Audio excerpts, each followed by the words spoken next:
Alright everyone, you remember Michael Moore? You know, he used to make films and like one of them was actually kind of good, which was Sicko. Like I don't believe in universal healthcare, you know, single payer myself, but it did raise some good points with regards to Cuba, especially at the time. And this was the Bush era, so you know, it's the left at the time had balls. The left at the time at least formulated ideas, attempted to build a general cohesive platform for a larger political movement. Basically now it's impeach Trump. It's literally impeach 45 at this very moment is trending worldwide because of Maxine Waters. Maxine Waters is angling herself to become the new face of the Democratic Party.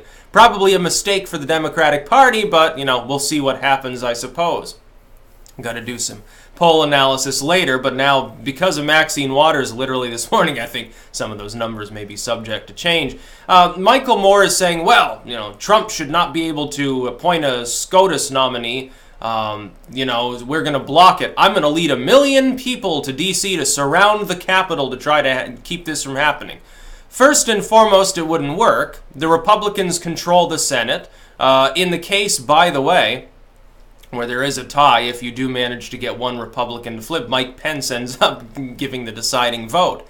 Mike Pence is Donald Trump's second in command. He's going to vote to confirm. Here's the thing. I highly doubt that Michael Moore at this point, because he's basically, his relevance was highest during the Bush admin. After 8 years of Obama and largely selling out, for a brief moment it looked like he was actually going to say, hey, the Democrats have stopped being a leftist party anyway. So, like, you know, I'm no longer going to support them either. Then he became a Hill bot, basically. I think they've had to pay him off, probably. He lives in a mansion while rambling about the working class, which is sort of like the Al Gore thing with the environment. Well, he flies his private jets around, and I do mean jets in plural. I think he has 3 of them, if I remember correctly. Maybe he had to sell one because he stopped making as much money after he stopped being relevant. Michael Moore's locked in the 2000s. He's pretending that this kind of outrage that was generated maybe by movies back then in reference to the Iraq War, in reference to some of W's bungling, remain relevant in the social media Trump era. I don't think so. I think he'd be lucky to get 250,000 people at the Capitol. In fact, he might be lucky to get 100,000 people to show up. It'll be, if I had to guess, it'd be a little bit like the DC truckers thing. You remember that with Santilli there? And he's like, well, I'm going to lock down all of D.C. to protest Obama, basically. And it was like, it ended up being like 10 truckers that temporarily slowed down one freeway. And it was very anticlimactic. And then I can't remember who organized it. I think he was involved, but not the organizer. Not long after, like 6 months. They organized some rally. Glenn Beck was involved. Remember when he said, I remember because I talked about it at the time. He talked about his black robe regiment of tens of thousands of pastors and priests and stuff that would go lay themselves on the line, and they're like, well, we're going to have a big gathering in D.C. to protest, and it was like a few thousand people, and they sort of milled around for half an hour and then slowly filtered out. It was very anticlimactic. It'll be interesting to see whether Michael Moore is still a lightning rod for large groups of people, or whether a lot of younger people who tend to be the most hip to protesting and have the time to do it, they don't give a fuck. Like, what's Michael Moore done lately? He's coming out. He's probably doing this to get attention for his new movie. I think it's Fahrenheit 11/9 or something like that. And it's going to be very funny. And I'm sure it'll be very, very well made. And in other words, it'll be, you know, like all of his other films. In other words, not well made. Sicko is literally the only movie I ever watched by him that I actually enjoyed, because it had something intelligent to say and wasn't simply a bunch of political regurgitation. Most of the rest of the stuff, it's like, yeah, okay, W's an idiot. He doesn't know how to run the country. What else is new? I don't need Michael Moore to tell me that. Yes, Trump is a lightning rod for criticism from people who lean to the left. Isn't that self-evident? How much of a movie can you actually make about something that's been run into the ground by late-night comics for the last year and a half anyway? Every joke that can be told about Trump has already been told. Every bit of outrage that could possibly emerge from the left or the center-left has already emerged and has begun to peter out. The outrage is dying off. For all of the bluster that I see from Maxine Waters, this plays heavily into my midterm analysis.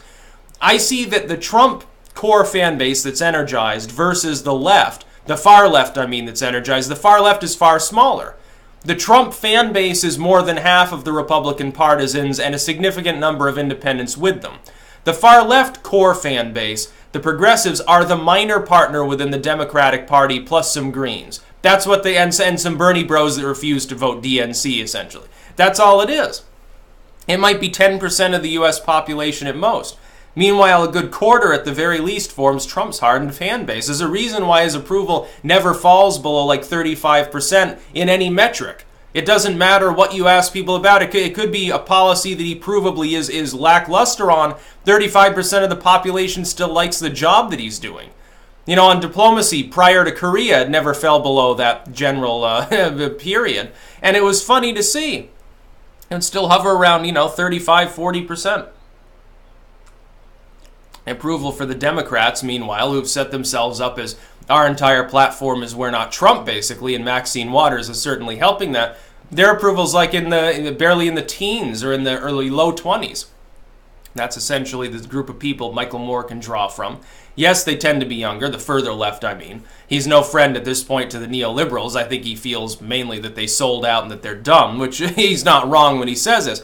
But the idea that Michael Moore, he's aging, his last significant efforts were in the late 2000s, almost a decade ago. The idea that he can get 1 million people to show up in the Capitol, I think, is probably a stretch. 250,000 maybe, 100,000 probably, not 1 million. And when that happens, it's going to be a little bit underwhelming now, isn't it? People will say, well, I guess Michael Moore isn't so powerful anymore as he used to be back during, the latter days of the Bush administration.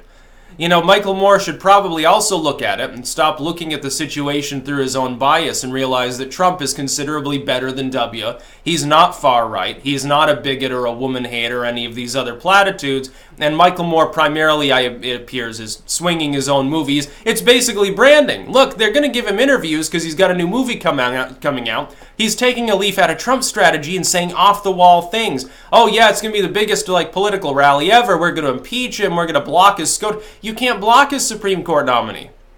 Like I said, he has the vote so that if he doesn't try to put another Scalia in his place, he will get the votes. He will have his nominee. The Democrats removed the filibuster in 2013. So what do you expect to do? You can't filibuster. You don't have the votes to stop him. There's no way to stop Trump from putting someone on the Supreme Court. And when it turns out that it's a center-right judge who's similar to Anthony Kennedy, because Trump is fundamentally center-right on most issues, where's the outrage, for the midterms? You're trying to generate outrage for votes or something. Where's that outrage going to be? Where's the outrage going to be for Michael Moore to sell more copies of his movie when it becomes self-evident that the person Trump puts in there does not want to overturn Roe v. Wade? What's going to happen?